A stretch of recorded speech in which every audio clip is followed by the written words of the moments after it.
Let's start a petition thing, get signatures, and have a Heritage Minutes written on Margaret Marshall Saunders. She needs one, mate. What she has done is incredible. G'day, guys. How's it going? My name is AussieTash, and we are back with another Canadian video reaction. It is a great channel, guys. Check it out. See some of the videos. You see some really old classic footage from Canada, and I absolutely love it. This one was suggested to me by one of my members on Discord. I've actually seen this series before, not this particular video, but I am subscribed to this series. I just love watching the old footage. So let's get into this video, guys. But before we do, please make sure to jump on, smash the subscribe button, hit the notification bells for all future live streams and videos. Okay, let's get into it. Old Ontario series, the most famous dog in Canadian history. Let's roll. Today we're talking about the most famous dog in Canadian history. I'm in Meaford, Ontario today, and we're talking about Beautiful Joe. Beautiful Joe. Oh,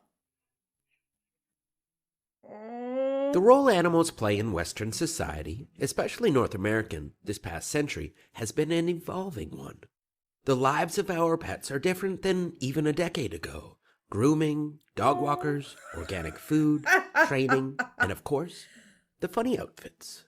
In the 1800s, dogs were viewed as and treated entirely different. This is the story of how a small dog named Joe in Meaford, Ontario, went on to change the treatment of animals forever. Now, Joe was a terrier mix, an Airedale type dog. He had had a very hard life here in Meaford. His owner had cut off his ears, his tail, until luckily, the Moore family came around.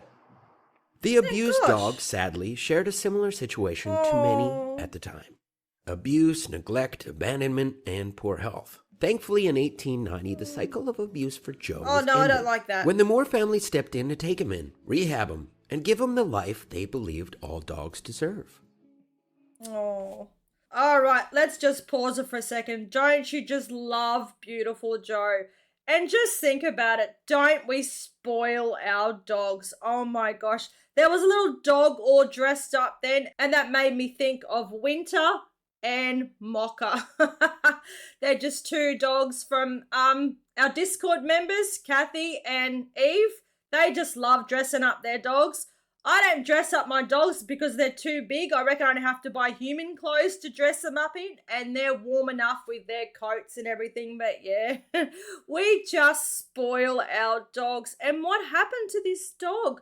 Why did his owners cut his ears off and just treat him so poorly?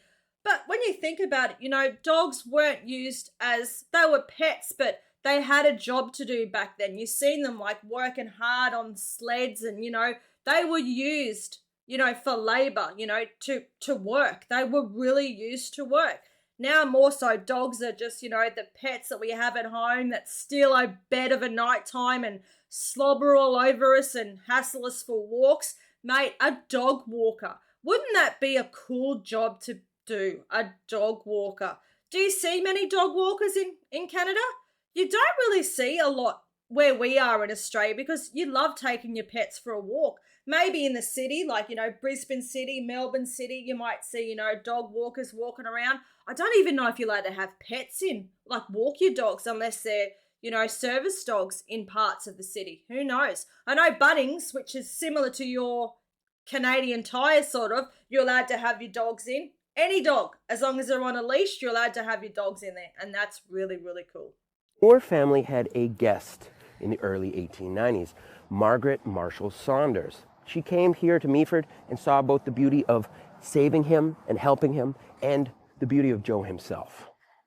Oh, Joe's Nova Scotian beautiful. Margaret Marshall Saunders' brother was married to Louise Moore, the daughter of Walter Moore, who had taken the dog in. She was so touched by the turn of events for Joe that she decided to write a full-length novel from the viewpoint of Joe. This was rare for books at the time. Similarities obviously drawn to the novel Black Beauty, which Saunders cleverly references within Beautiful Joe. As a sign of the times, Margaret decided to publish the book under a more masculine-appearing Marshall Saunders. She changed the location of the story to Maine and the family name to Morris. and submitted the book to a American Humane Society contest in 1893. Okay. The book would win and would be published 1893. shortly after. The autobiographical nature of the book Wow. connected with people, and to many, had them question the role dogs and animals played within their lives. The book was a monumental success. By 1900, the novel had sold over 1 million copies around the world, the first Canadian book to do so. Now, the book Beautiful Joe. Oh my gosh. I love this story. I'm in love with this story.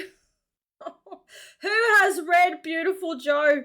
I'm going to have to find a copy of Beautiful Joe. I'm going to have to go onto Amazon or eBay and find myself a copy of Beautiful Joe. I want to read it. I want to read it so much. I just love what happened. I love the story of this dog and how he was rescued and seen for what he was, a beautiful puppy, a part of the family, and writing the book from the perspective of how the dog would feel. That is really, really cool as well. I'm just loving it. I'm in tears. You guys know I love puppies.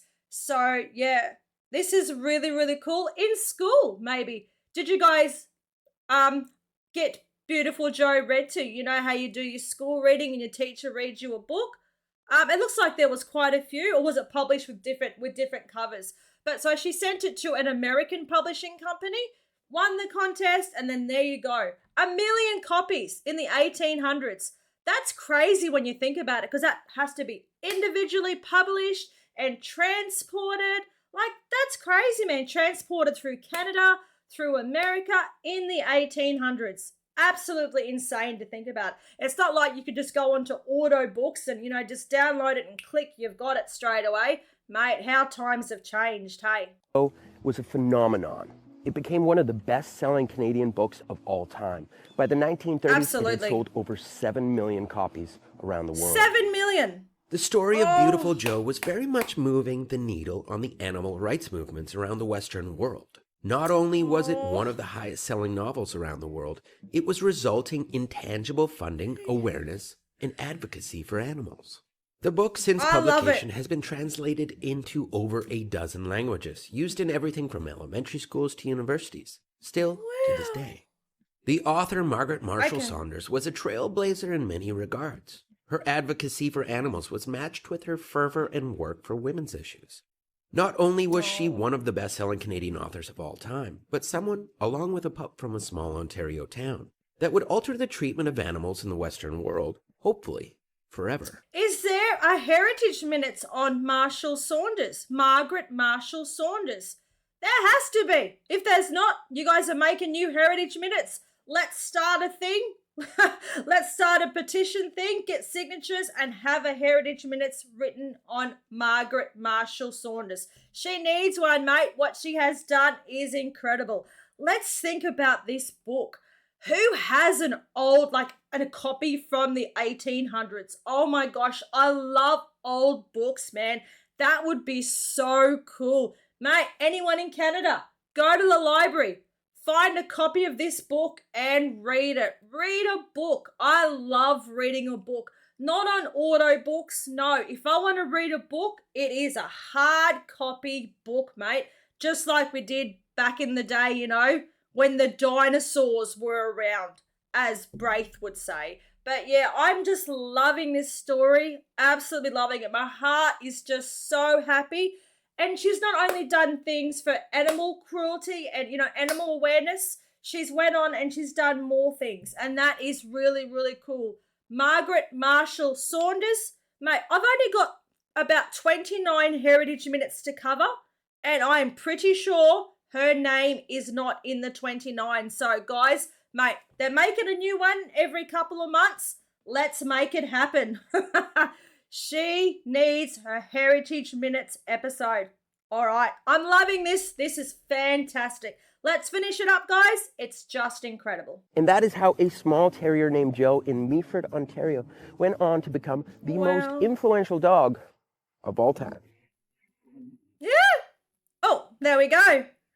Oh, look at all the dogs. Well, there you go, guys. There you have it. Beautiful Joe.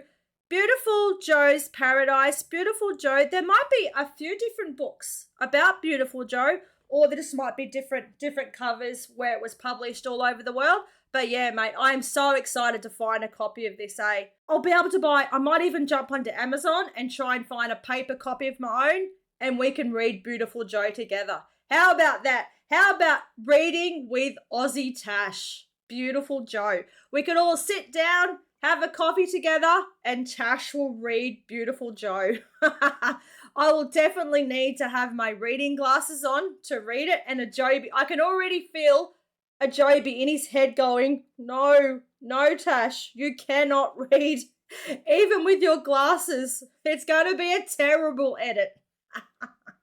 Well, guys, in the comments, in the YouTube comments, if you want me to read Beautiful Joe with my coffee and my reading glasses, leave a comment. Leave a comment in the YouTube comments, okay? That was the video for today, guys. If you liked it, please jump on, smash the like button, leave a comment, and of course, remember to subscribe. That really helps me out. Cheers from down under. Take care. Bye.